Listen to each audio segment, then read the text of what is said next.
Esdras, capítulo 7, versículo 10. Diz assim o texto: Porque Esdras tinha disposto o coração para buscar a lei do Senhor e para a cumprir, e para ensinar em Israel os seus estatutos e os seus juízos. Os acontecimentos envolvendo o retorno de Esdras a Jerusalém se dão em um contexto de recomeço. Além da cidade e as suas muralhas, o próprio povo passava por um processo de restauração. Esdras, além de sacerdote, era um escriba perito conhecedor das leis do Senhor. Fora encarregado de reorganizar o culto e a instrução religiosa em Judá durante seu retorno da Babilônia. O sucesso de sua missão dependia basicamente de 3 fatores: busca sincera e constante do conhecimento da lei do Senhor, praticar a lei em sua própria vida e depois transmitir esse conhecimento ao povo.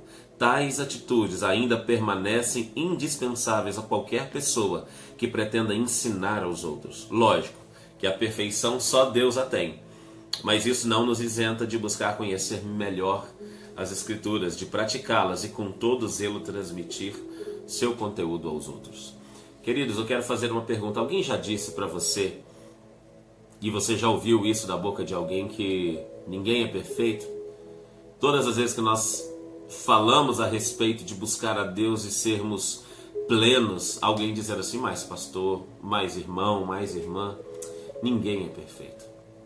E você sente que há um tom de desculpa por trás daquela frase, por trás daquela afirmação. O pastor Edivar, aqui no comentário, ele pontuou de forma perfeita. Ele disse assim: olha, a perfeição só Deus tem, mas isso não nos isenta de buscar conhecer melhor as Escrituras.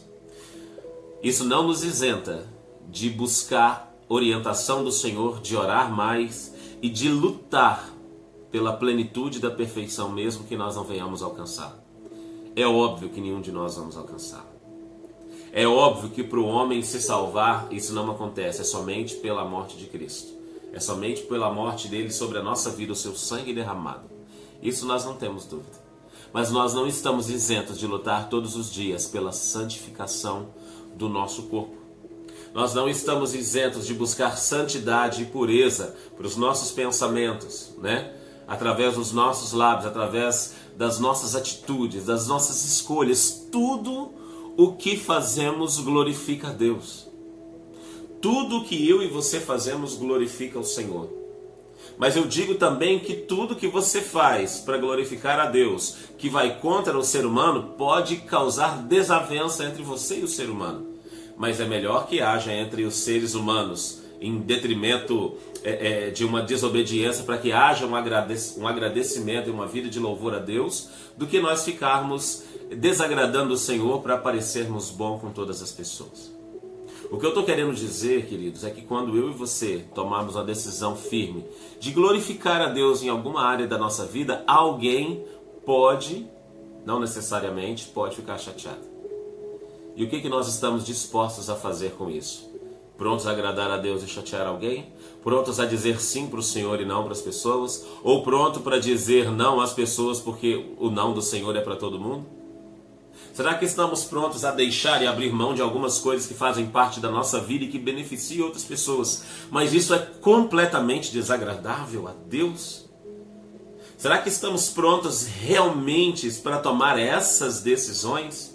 A falar coisas que as pessoas não vão gostar? Esdras estava tão pronto que ele estudava, praticava e ensinava as pessoas. Esdras, irmãos, não quero fazer um estudo sobre Esdras. Resumindo, o povo de Israel foi preso pelo pecado como escravo. Esdras saiu de lá quando o povo já estava em Jerusalém, mas estavam perdidos. A cidade estava destruída, o muro estava destruído. E o louvor a Deus, a vida em obediência também estava destruída. Ele veio para reconstruir a cidade, os muros, e ensinar o povo a lei do Senhor. E Esdras veio fazer esse trabalho. Esdras veio se envolver, e Esdras ficou, de certa forma, muitas das vezes até nervoso, até estressado com as coisas que estavam ali dentro, e ele trouxe a ferro e fogo à vontade do Senhor. É claro que nós não vivemos a ferro e fogo na vida das pessoas, mas na nossa própria vida, no que diz respeito à nossa santificação constante, tem que ser levado no 8 ou no 80. Ou nós nos santificamos no Senhor, ou nós nos depravamos no mundo. Queridos, nós não podemos viver nos dois caminhos ao mesmo tempo.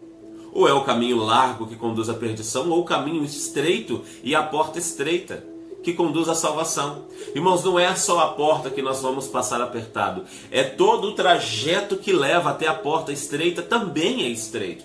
Também necessita de abnegações, também necessita de que você venha tomar decisões de deixar coisas na sua vida para glorificar ao Senhor. Se não for assim, nós estamos perdendo o nosso tempo diante do nosso Deus. Por isso estamos ministrando, falando, ensinando, para que o nosso coração seja conduzido em obediência e humildade diante desse Deus de amor. Não faz sentido nós vivermos uma vida em que nós tentamos agradar ao Senhor com louvores lindos e ao mesmo tempo agradamos a nossa vida e a nossa carne com pecados que a sociedade aceitou.